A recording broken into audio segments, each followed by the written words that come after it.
On Threads, I see a lot of people saying that 100K is not a lot of money.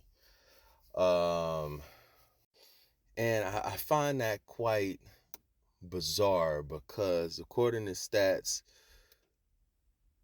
only about 18% of Americans make 100K. And then when you combine like a household, 2 to 5 is 25% of people making 100K. But that becomes a household instead of an individual person. So let's say, give or take, you make exactly 100,000 divided by 12. That's $8,333 without your taxes being took. So let's say hypothetically they take your taxes. So we'll say about 6,500 to 7 grand. Most people don't make exactly 100 grand. It'll probably be somewhere between like 105 or 110, something like that. So let's just say you get between 7,000 to 8,000 a month after taxes hit you.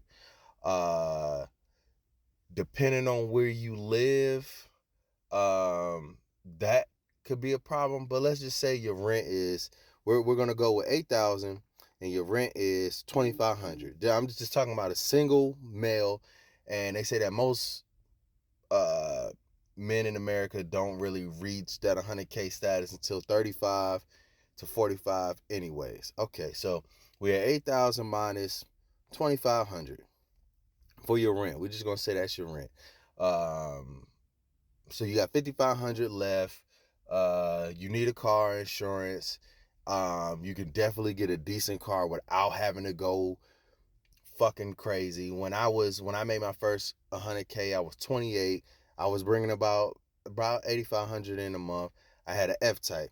And it was like with everything included, I think I was spending like 800 a month or something like that. This is a long time since I had that, but 800 a month. So now we subtract 800 from that $2,500 rent. So we have 4,700 now. We subtract.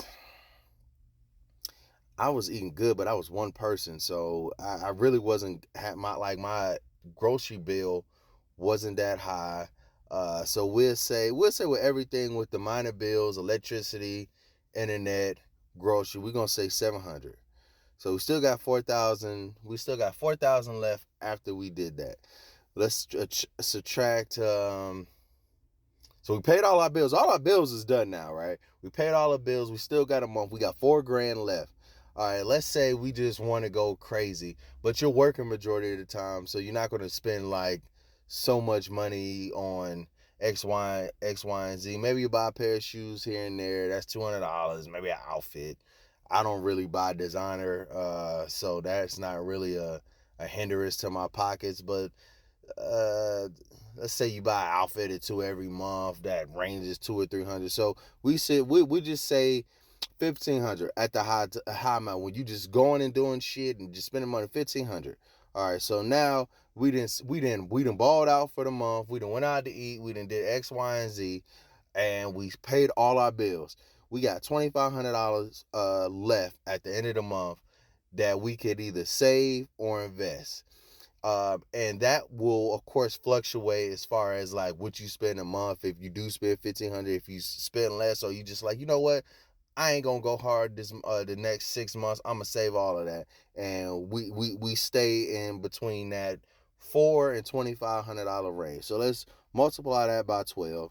That's $30,000 you saved, or that but I'm going at the low range, 2,500. So that's $30,000 you saved by the end of the year, and you can either save 15,000 or invest 15,000. And then, if you do your taxes, you may get something back. So maybe 4 or 5 grand, depending on the job you get. You may get a bonus of 10, 20 grand.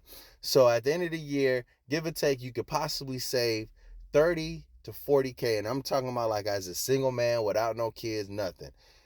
And y'all telling me that's not a lot of money to save at the end of the year? Yeah, I mean, of course everybody wants to have 100K, but that's damn your emergency fund. If you lose your job, you still got 30 to 50K saved. What am I missing that's not a lot of money? Even if you lost your job, you could still live for 6 months off of what you had saved. And then if you invest it or have a IRA, that money is compounding on itself. So where is that not a lot of money?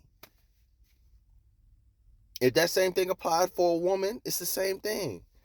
And women spend less on their shit. So where the fuck am I missing that 100K a month is not? I'm excuse.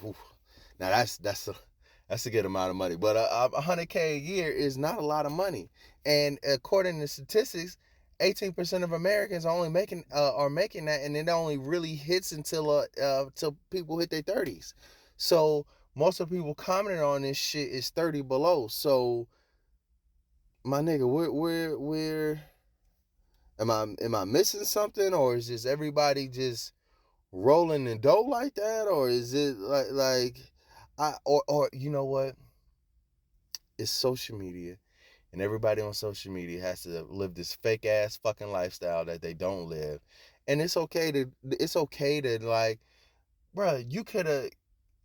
It's okay to not be in $100,000 car and you make 100,000. Like that's okay too. Like you can still, man, you can still like live a great life and not have to go too hard. And then if you save and keep investing, let's say 2-3 years down the mark, you can get that 100K car because you put down half the money and you still got 50-60K left. Come on, man. It's just I don't get it because it's really not that hard. It's not. So I don't. I think social media influencers and rap is to blame because most of these rappers are broke as fuck. Actually, all of them are broke as fuck.